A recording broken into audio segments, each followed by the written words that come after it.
All right, as I told you, Matthew chapter 6. We're looking here at verses 19 to 24. As I told you, this is where Jesus is bringing to kind of a conclusion a series of thoughts that he's placed before the people. And it's an interesting place that he goes, a place we might not have expected, but we think about it, a place that makes perfect sense. He has challenged them in numerous areas. He has said that you have wandered from the truth of God. You've got your theology wrong. You've got your character wrong. You've got your worship wrong. And he comes down and says that here's the core issue. The core issue is that you do not understand wealth or how to handle wealth and possession of things. As we said, that may sound odd, but understand, what is the core issue of sin? If you were to give it a one-word description, what was the core issue at the beginning of sin? Pride. You're on to it, but I'm looking for that magic one word. Pride. What was it Satan said at the beginning of all sin? I will set my throne above God's, above the Most High. What was it that Eve fell for in the garden and got her husband to go just headlong in stupidity? You be like God. There is a pride. And what is the greatest expression of pride? A desire for wealth and power. That is the outgrowth of pride. That is the nature of it. So Jesus comes and says, here is your problem. You can't handle things. You can't handle wealth. You don't have the right view of it. It is corrupting everything you see and causing you to corrupt everything that you touch. Because of this lack of understanding of things, this inability to handle things, you have destroyed your theology, your worship, you have destroyed your character.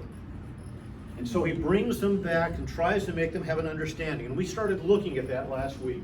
Is it unusual for a culture to be absorbed with things? Not hardly, is it? Things, the possession of wealth has dominated every culture. And I know we talked about that a little bit as well. There's always these people that say, we want to get back to these earlier cultures where they were just not about possessions. Yes, they were. Different possessions, different types of things, but we always measure our wealth. There's always a comparative we like to do. I have to be sure that the front emblem on my car we know is a cooler than the one on the front of your car. So that everybody knows that I spent more on mine because I can spend more than you can. We make these comparatives. We make sure our clothing has certain types of logos on it. It is amazing to me the kind of things we'll pay for a pair of shoes that have some superstar's name attached to it. Or a San Francisco. Or a San Francisco emblem. I was told I was waxing political with this today. It's football. See, unlike the rest of the world, I still just like it for the game.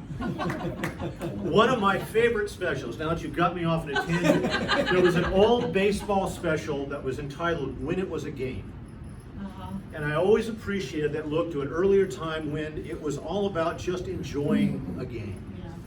And we just can't do that. Everything is about that. Everything has to have something attached to it. But we talked about things. How twisted has our view of things gotten? And we talked about that. A toy, we said last week. And those of you who are blessed to own a 1959 original first issue Barbie. $23,000. The 78 Luke Skywalker action figure. $28,000. If, and only if, someone bought that, never let a child touch it, left it in the package, put it in the top of a closet, and the item was never used for what it was supposed to be. Those are the kinds of things. I was amazed by this one, and I was just still looking into that. One of the big collectibles now are the Happy Meals toys you used to give your kids. That toy that the child would have out and broken before they could finish the meal could be hundreds of dollars now to buy these things. I shared the biggie, the Honus Wagner baseball card that some kid years ago got in a penny or nickel pack of bubblegum. And I told you that it set a record for going for $2.8 million at auction. I'm way off now. That was shattered just this last week. That same card sold at auction for $6.2 million. And guess what beat that? Mike Trout. There was a Mike Trout card, and I heard whatever you did, but they said Mike Trout's went for $6.8 million. 6.8. It's just amazing our view on things. We're enamored with things as a culture. Things are status, things are wealth, And Jesus is attacking and going after, here's your problem with things. Because things determine your value of life. What matters to you is the question mark. Is it things or is it God? And that is a comparative he's trying to draw here. I want to excuse myself and say this is a very old story told, a bit of a humorous one. Coming from a Southern Baptist background, my parents and grandparents, farming people, they always had stories to illustrate their lessons from the farm. This one may have come around, you may have heard it. I heard it as late as from Dr. MacArthur when I was in seminary. But there's a story of a farmer who had a prize winning cow. He brought in a bull, he bred the cow because he was planning to make a lot of money with his offspring, and he was thrilled in the barn when the calf was born because it was not one, but two calves. One brown and one white. Thrilled beyond belief at his good fortune, he rushed up to the house to his wife and told her the good news. We have the two calves, brown and white, and I, in this day, am going to dedicate the price of one of those two cows when they are sold to the Lord. His wife, ever practical, said, well, which one is the Lord's cow, the brown or the white? And he said, does it really matter? We'll raise them both together, we'll sell them at some point, and we'll give the price of one of these to the Lord. Some months later, again in the barn, tragedy struck. The man rushed to the house to see his wife once again, now obviously distraught. His wife said, what is wrong? He sat down in his chair, wouldn't speak for a period of time, and finally said, I have really bad news, dear. The Lord's cow died. The Lord's cow what? Died? The Lord's cow I died. was going to say, took it early. He wanted it so bad he took it earlier. This is what Jesus is asking. The values and the things you hold. If push comes to shove in your life, when something has to give, when some adjustment has to be made, when something is telling you you need to change what you're doing and how you spend, which cow dies in your decision-making process? Is it what you've dedicated to God, or is it what you've set aside for yourself? Which one are you able to give up? Is the central question that Jesus is asking here. And that's his theme. Because if you remember, Jesus is going after here not just how things appear. Remember, that's always been the Jewish drive. How do we look in terms of our morality? Have we put the proper image forward? I've avoided divorce court. It looks like my family's doing well. But Jesus says it's not just the issue of whether you've avoided divorce, but what is your view on that relationship? What drives you? What is in your heart? They talk about worship, and worship is all about having the right image. Have you been to churches where clearly it's about the image, the presentation?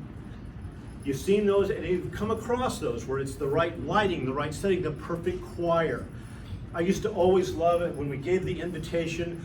It was always the pastor would come in as the choir softly sings. One more verse of just as I am, the bride to the hushed tones. And we're going to go on. And we had to have that sense of tugging, the right image, the right setting to make it happen. And Jesus says it's not about making your fasting look perfect. It's not about having the most eloquent prayer. It isn't about those kinds of things. It isn't about being sure that everyone sees you give the right amount or beyond the right amount. What is in your heart? What are you after? What drives you? And that's the challenge here. He even goes after this other thing, your theology. You make a claim to be followers of the book. We call our class the people of the book. This was a name given Christians because of their inordinate desire to follow the pattern of this book. And they asked them this question, what is driving you there? And he wants them to be careful because they have read the book, they have meticulously preserved the book, but they're not observing it. They don't even understand at times what it says. Remember how he had to go? You have heard it said, which was the teaching they heard from the rabbis and Pharisees. And instead he goes, but here I'm telling you what God actually said. And again, as a church, it's nice to put it on the Constitution. Here's our statement of faith. We have embedded it, we have embossed words and lettering, we put it in the Constitution. And we've written it down there. But what is your real commitment to it? Is the question he's asking again and again. And that is the theme he's trying to get across to us. So Jesus, in coming to this, now addresses this issue. Starting in verse 19, we're going to get down to verse 24 today. Yeah, big chunk, racing toward a finish. Let me read that for you. Do not store up for yourselves treasures on earth, where moth and rust can destroy them, and where thieves break in and steal. But store up for yourselves treasures in heaven, where moth and rust do not destroy, and where thieves do not break in and steal. For where your treasure is, there your heart will be also. The eye is the lamp of the body. If your eyes are good, your whole body is well, and be full of light. But if your eyes are bad, your whole body will be full of darkness. If then the light within you is darkness, how great is that darkness? No one can serve two masters. Either will hate the one and love the other, or he will be devoted to one and despise the other. You cannot serve both God and money. That's the challenge he puts up here and what he's after. Exactly what are you dedicated to in life? And if we know what Israel's dedication was, and remember the challenge back in chapter 5, verse 20. He says, if you are going to be right before God, your righteousness has to exceed that of the Pharisees. Now let's be very careful. This is what he's coming down to. The comparative that the Jews would have was an understanding is this. If the Pharisees give 10%, what must I do to be more righteous than the Pharisees? 11. At least 11. I have to go up a little bit. 10.1. Oh, 10.1? There you go. Oh, one. We have a lawyer parsing it out here to be very careful. If the Pharisees have an eloquent prayer for 15 minutes, what do I need to go? 20 more. Maybe 20. Let me go on there. If the Pharisees fast 2 days a week, if they fast 2 days a week, how often should I fast? At least 3. And now he's coming and says, but that's not what I'm saying. And understand, that's the issue that drove them. That would have been their natural understanding. If that's the standard, that's what righteousness means. And Jesus has to bring them back to make them understand the distinction. He makes them try to see the difference he's really talking about. What is the comparative? It isn't doing what they do more often. It's being completely different than why they do it. What drives a church to serve? What is its motivation? What are we after? And many churches, I'm sorry to say, follow the Jewish pattern. There are images we have to portray. There are things we must fulfill. There's a certain way we have to make ourselves look to the world. And Jesus is going after something different. I want you to look at something. Do you think the Jews should have known better? Yes. Okay, I want you to look at something. From the book of Nehemiah. Yes, Old Testament. I know you're shocked over there. The book of Nehemiah, chapter 8. Some of you are familiar with the book of Nehemiah and what's going on here. Israel has been in captivity for many years. And they are finally being freed up to return to the land. And they have found out bad news. The city of Jerusalem, the walls are torn down. There's no protection. The people are in danger. So there's a twofold need here. We need to take the people back into the land and then restore the security by rebuilding the walls and putting Israel back together here, starting things anew. But more than that, there's a need to put the people back into the right understanding of their God. So how do you accomplish? One is organization. We need building materials, we need workers, we need to get things right. That one's basically simple. Any good, strong natural leader can organize and get the work crews and make things happen. But the bigger need, what do you do to get the people back to being right before God, to having the right understanding of their own faith? What do you do? Open God's Word. There we go. Starting here, when the 7th month came and the Israelites had settled in their towns. Where you at again? Nehemiah chapter 8, starting the first verse here. Actually, it's a little bit of a the break here. It's kind of an odd place. But starting here, when the 7th month came, the Israelites had settled in their towns. All the people assembled as one man in the space between the water gate. And they told Ezra the scribe to bring out what? The book. Okay, what's the book? Of the law. What does that mean? We studied this before, and that word, that phrase can mean more than one thing. Sometimes the most common was the first 5 books of the Bible. But the book of the law could mean also the writings of the law and the prophets, and at times it was used to refer to the entirety of the Old Testament. So we're not quite sure here. It's very likely they began by looking at the first 5 books. We're not absolutely certain, but they bring out the book. Now, I want you to understand something. It is interesting to note historically that oftentimes when early Catholic churches met, they brought out the book. But here's interesting to note that only one person was allowed to read from it, and it was never preached on, and at times they merely placed the book there and worshiped the book without ever opening the book. But I want you to note what happens here. So on the first day, they bring out the book, and they do this, and we're jumping down. I'm going to go a little further in here. And verse 8, they read from the book of the law, and notice what they did, making it clear and giving the meaning so that the people could understand what was being said. What is happening there?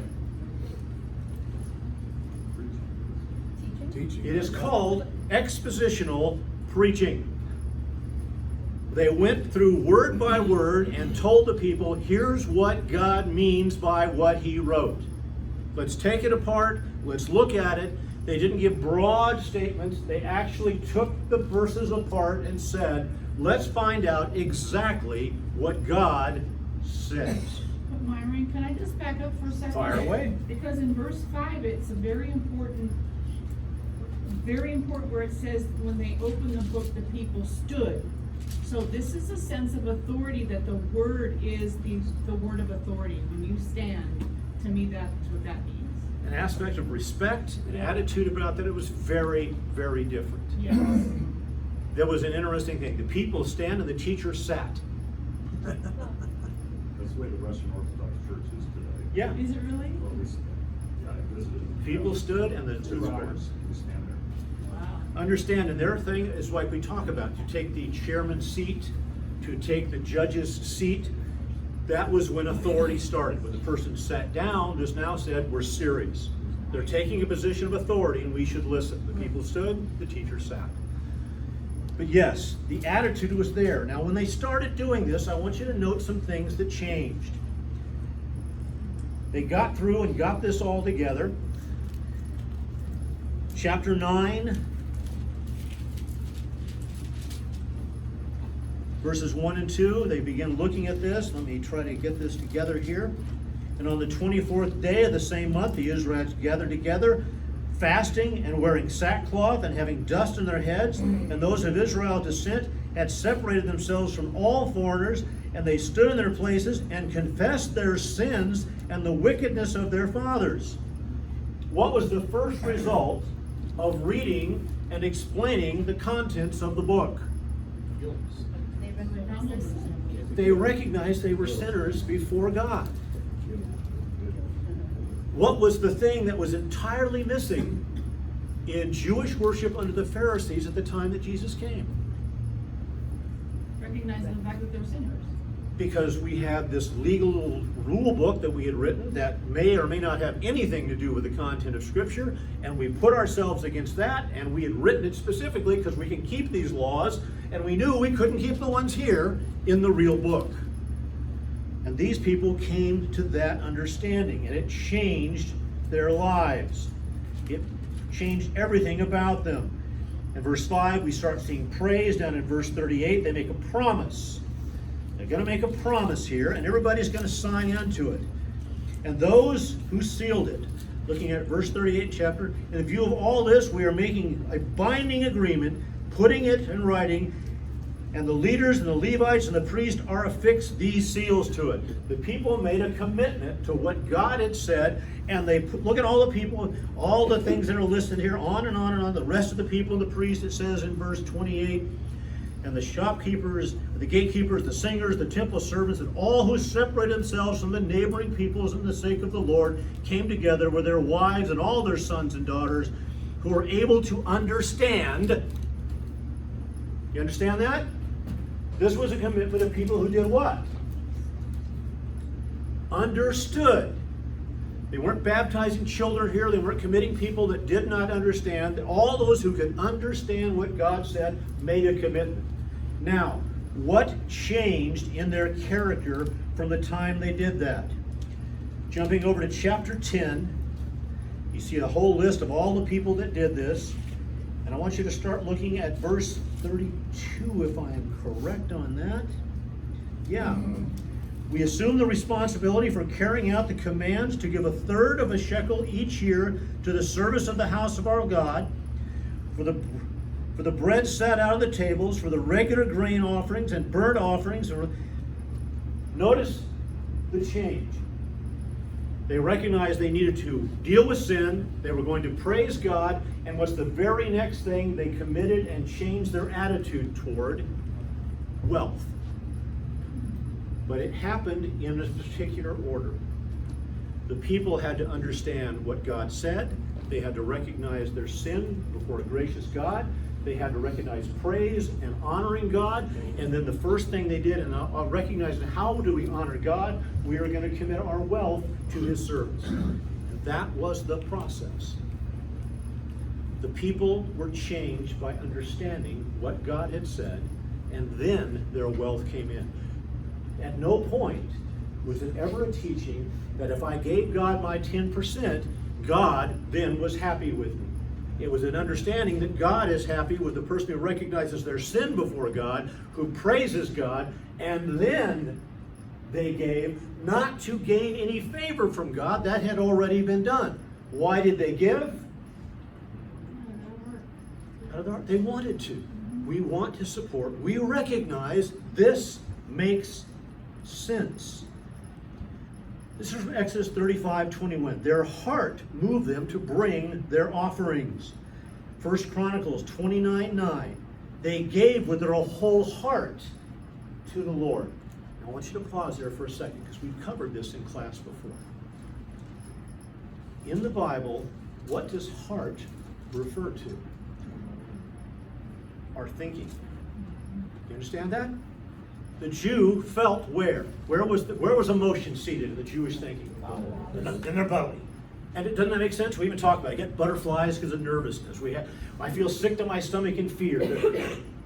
They understand that this is where the emotions were. So I want you to think about this for a second. They did not give because they had an emotional moment. It wasn't because some speaker had just riled them all up and they felt they had to do it. It wasn't because we had some missionary talking about the heartfelt situation of children in some country. We mess in tears, we start to give. Why did they give? They made a choice based on, this is my character. This is a value I hold that governs my life, and I'm going to follow it by choice. You know how big a difference that is between giving because of an emotional moment and giving because it is a character issue of your life? The consistency and the difference here comes down to that. When it grows out of that, and I know there's a distortion, and I've heard this from Christians before. Some people have told me, I've left that church because all they wanted was my money. All they talk about is money. And there are churches that certainly seem to have that as a driving passion. I won't deny that. I know of churches where they literally will require you to dedicate 10% of your salary, and they will ask for pay stubs and tax records to make sure that you give your 10%. They're that set up in it. We are wrapped up in that kind of thinking. We seem to have a focus on that. That is not what's in here. That's giving grudgingly and not cheerfully.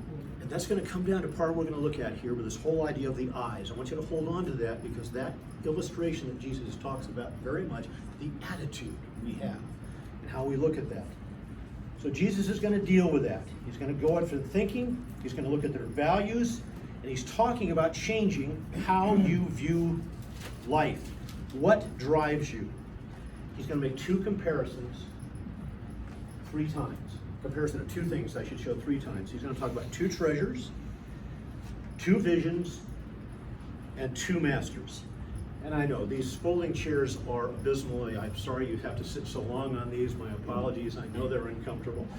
we're trying to talk about doing something like that for you, but as it is, if you have to move around, because it starts to hurt your back. There's a reason I don't sit to teach. Anyway,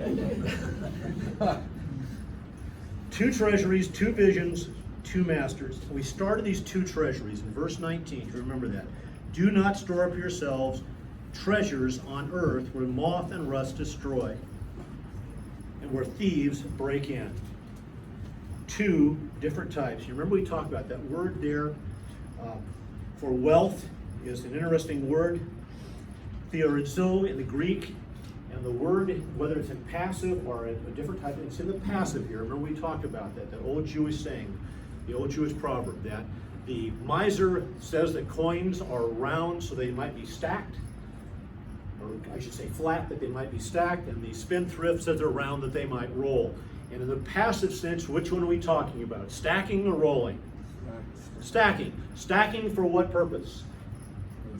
Security, or our own security. It's even beyond that. Even with stacking, just to stack. It's the stacking to make a comparison. It isn't even having a driving says that says I do this for my security. It's saying it's because I have more stacks than you do. It is just having this whole thing. There is a desire to have wealth for the sake of having wealth. Now, it might sound ridiculous to you, but have you noticed that we have a constant running tab on who the richest people in the world are? Do you really need to know that? I just heard this last week. They had a big announcement on the news. They were going through Elon Musk has moved up to number 2. Number 2 with a bullet on his way up the charts. Yes, we're thrilled by that. Our response is I was wondering, he's now reached the amount of $151 billion in assets. That's what he's worth, $151 billion. And he's number 2. In case you want to, Jeff Bezos, there you go, number 1. You hear the news too, $185 billion. So Jeff has a ways to go yet. Yes. I have heard, though, I don't know this for fact, but that Jeff Bezos is very miserly and not generous at all with his money. This is jumping ahead in the outline. Let me put this out to you. This has always been a thing with people. I've heard this from people. You know, I want to give to the Lord. I'm just waiting until I get, they have goals. I need to reach this amount of income and so forth. And then we're going to be out. I'll ask you this. By percentage of income, do people give more or less of the percentage of their income as they move up the chart of wealth? Less. Now we hear about this, this guy, he gave $10 million to this charity and so forth, but if $10 million out of $151 billion, as opposed to someone who's struggling and gives $100 a week or something, or $100 a month, and that's a huge chunk of their income. There's a difference in attitude here. Yes? I heard J.C. Penney tithed 10% to himself and gave the rest away. I have read that story too. I have not verified that as being, but I understand that was true. That's what I have heard. That he set aside a certain amount and the rest was given away. It is amazing what some people will do. I understand a company known as Buck Knives has dedicated a portion of their percentage of all their income to Christian organizations, and there are places that do that. Yes? And we are definitely going to look at that he definitely does do that. But understand this. What is the attitude that goes on here? He's going after what is that drives you. And again, we're not talking about saving for the kids' college fund. That makes sense. As we said, the symbol of good thinking in the Bible is an interesting creature called the ant. Because it does what? It stores up extra for the future. So planning, so saving is not in view here. God is not saying it's bad to stack money away for the future. My wife and I keep what we call an emergency fund. And there's an emergency fund. We've set a certain amount of dollars aside. We saved it up and put it aside, and it is there for emergencies. Emergencies are defined by unplanned costs and unplanned needs we come across in the lives of others. And when we come to that moment, we have a freedom not to borrow from someone else. We borrow from ourselves We can take that money and meet a need and tell someone here, I can bless you with this. And then the next thing is we pay ourselves back so that that fund is sitting there for the next thing that comes up. And we pretend that money does not exist. It is in a completely separate place from all of other accounts. It's not sitting in the checking. It is off, and it does not exist until there is a need. Saving for things is not a bad idea. I think it's a good idea to save for retirement. I'm glad that I did to a certain degree. There's a need to do these things. That's not what's in view here. It is the attitude of wealth for wealth's sake. I want you to understand that is not just the problem of wealthy people. You can have a lot of money and not love it. You can have none and love it a whole bunch. And there's an issue here about attitude. What drives us? And we come back to this desire for things. Things. And we talk about some of the silliness of that. Some things we buy and we have to have them. We spent the money and we never look at them again. Eventually we have to put them in boxes. We have to pay for a storage place to keep the things. Now we're spending money on them twice and we've never enjoyed them. Remember we looked at that verse that said, there's a blessing to have a house filled with pleasant treasures. Pleasant treasure are things you actually use and enjoy. Pleasant treasures are not things you stash away for the sake of saying, I have them, that you never look at and may forget you have. The distinction here is what you're after. We are a culture that wants things. How do I know this? I had to look up this. Average credit card debt for the American household. Take a shot at this one. Average credit card. 20 grand? Huh? 20 grand? A little high, too high, thankfully. 10? Almost 8, 7,500. And it used to be closer to 8. For the first time in decades, it went down in 2020, the average debt the American family holds on credit debt. You know why it went down in 2020? COVID money. You got free money for it. It wasn't because you changed your buying habits and we got smarter about spending money. We got money we weren't expecting, and thankfully some people had enough sense to say maybe we should pay down credit card debt. I say thankful it's not 20 because here's another little factoid that was interesting. Credit card companies will tell you they become very worried when people dip over $10,000 in credit card debt because most lower and middle class family, that's a tipping point they can never pay back. Right. And they become a real problem because you can't get the money back. Now here's the next question I have for you. We all hear the stories. People get into credit card debt because there was a medical emergency and they didn't have the money, they didn't have the insurance. They had sudden bills that they couldn't deal with, family death, all kinds of things. This happens. Is that the most common reason people carry $7,500 in credit debt? No. Why do they carry $7,500 in credit? Christmas, birthday. They have to have things. And they need the thing now, and the credit card companies are smart enough to recognize this. People's desire for things will supersede their sensibility about money. Stuff mark. We have to have it now. You taught me that you're a lot more conscious in what you're spending if you're handing out the bills and swiping the card. It really is. Yeah. And they also understand that. And here's something you may not understand. It's great for the credit card companies. I don't know if any of you have ever been sellers that take credit cards.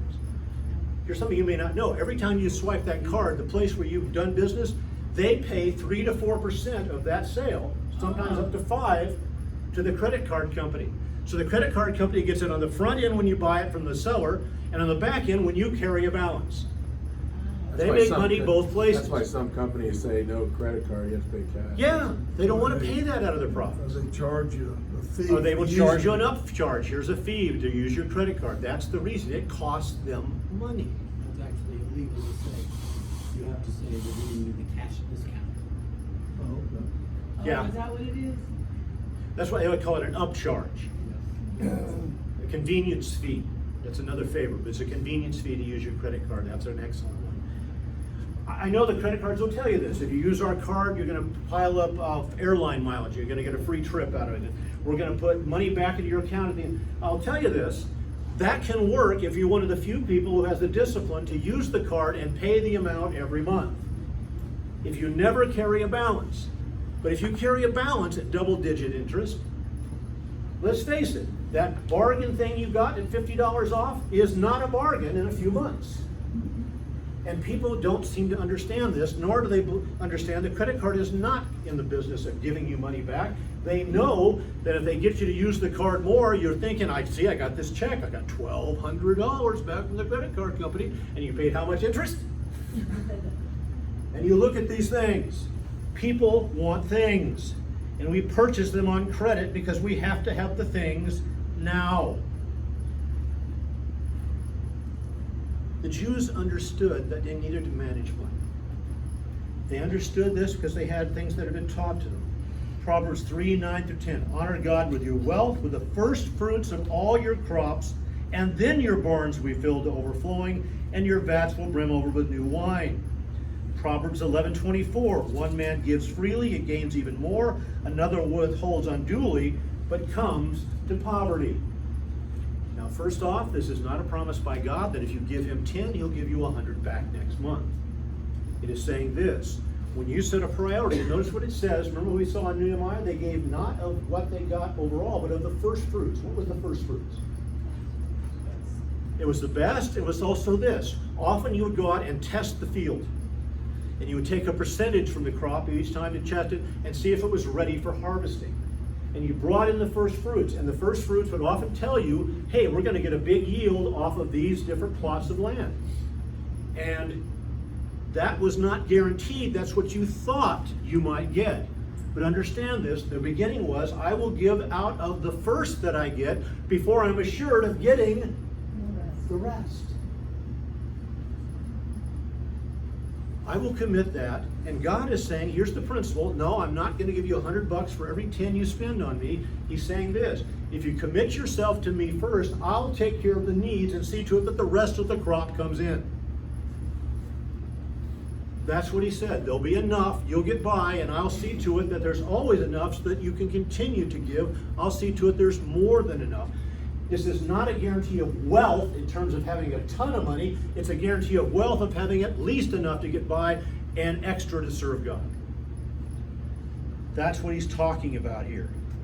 Paul gave that same thing in 1 Timothy, the whole idea of reaping and sowing. You reap first, then you sow. I love this one. Proverbs 19:70. It says, when you give to the poor, God sees it as a loan.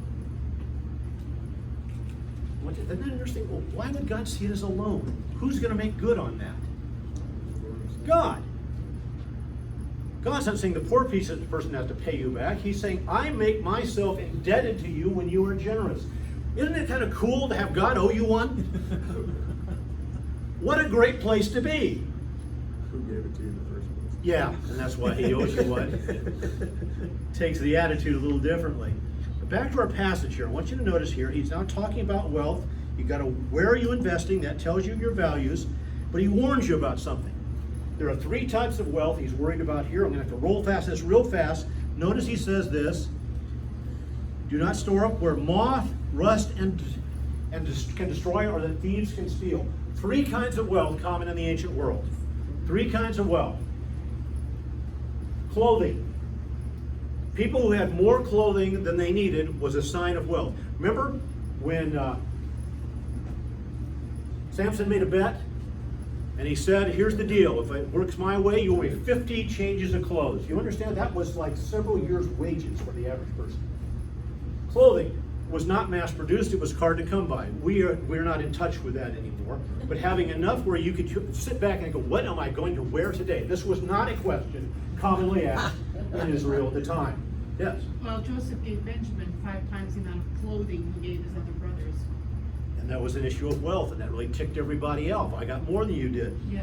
And you saw them casting lots for Jesus' clothes. They were valuable. Right. It was hard to come by. So that's one thing. And he says, but if you're Israel, where everybody's a shepherd, what do you think most of the clothes are made out of? Wool. And when you store wool, what can happen? Moths. Moths. Isn't it interesting? When you're wearing it, that doesn't happen. But when you store it, it becomes an issue. The next one he talks about here is that's grain. Now he says rust. The word literally means to be eaten. Grain was an agrarian society. Your wealth was determined by what you brought in from the fields, right? What can happen when you store it? Bugs, rats, mice, Mold. mold. Bad things start to happen to it. It can be eaten and destroyed, and you've got a limited time. You've got to get it to market now because it has a shelf life. And he's saying again, that is wealth that is passing. The last one would be precious metals or gold. So we have clothes, grain, and gold. Now, did they have these big, huge vaulted things with security deposit boxes in them in those days? Then what could happen to your gold? What did you have to do? It's interesting. The word for thief here is mud digger. Buried in the garden. That's right. Very treasure. Or you would bury it in the walls of your house, which in Israel were often made of baked mud. And so a thief was a mud digger. He would come and dig it out and get to it. Jesus is saying, these things you can lose, no matter what it is. And I know gold is a big deal right now. You hear this is Roslyn Capital, and there's a storm coming financially, and it's gold that's going to, well, you can still lose that. Here we go with that. And Jesus is coming back and saying these kinds of things all can be lost. So store up for yourselves treasures in heaven, where moth and rust do not destroy, and where thieves do not break in and steal. And there your treasure is, your heart will be also. And now I got about 5 minutes to roll this, and I'm sorry we're going late, but I'm going to finish this one way or the other. The eye of the lamp is the body of your eye. Here's the next one, a comparison, 2 types of vision. The eye is the lamp of the body. If your eye is good, and the word there for good is generous. It is an eye that is looking outward at the needs of others and assessing what I can do to help. That eye is lit up because it is looking past yourself. That is what he's saying. A good vision is one that looks outwardly and says, what can I do? And the whole body will be full of light. But if your eyes are bad,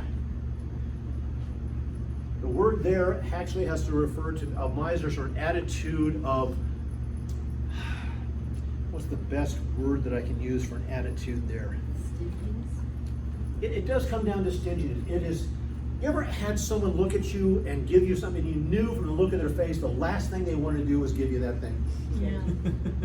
Grudging. Yeah, there's a grudging attitude to it. There's an eye that just says, I really don't want to do this. But here you go. But here you go. Well, they give it to you, but they won't. I'm not thrilled by this. You borrow from that neighbor that goes, there's my rake, can you let go and let me have it? Yeah, that's the whole thing. The fact that Proverbs 28 says this, he who hastens to be rich has an evil eye. It's an eye that can't see for the light. And he says this is the difference. It changes your view of life. Yeah. And right attitude, it changes your view of life. One is joyful and one is grudging. There's a sense of loss every time a penny goes out of your hand, or there's a sense of accomplishment every time you can meet a need and help someone. And there's 2 different attitudes, and this one leads to a richer life. And then the last one, no one can serve 2 masters. I want to be very clear, the word master here refers to a slave. This isn't like working 2 jobs. I did that more often than I like to think of, going through college and seminary, one during a day and one at night to make ends meet. And you can serve 2 masters in that regard, but this is not talking about 8-hour shift. It's talking about who owns you. Mm-hmm. And he's saying in this world there are 2 possible ownerships. And one of them you're going to hate and the other you're going to love. And the 2 ownerships in this world are God and money. Which one drives you? And that's the question he's asking. And I'm sorry we ran late. Ryan, if you want to shut down our recording, I'll go to a brief question and answer because I know we got to get out. I'm sorry this went longer than I planned. My apologies.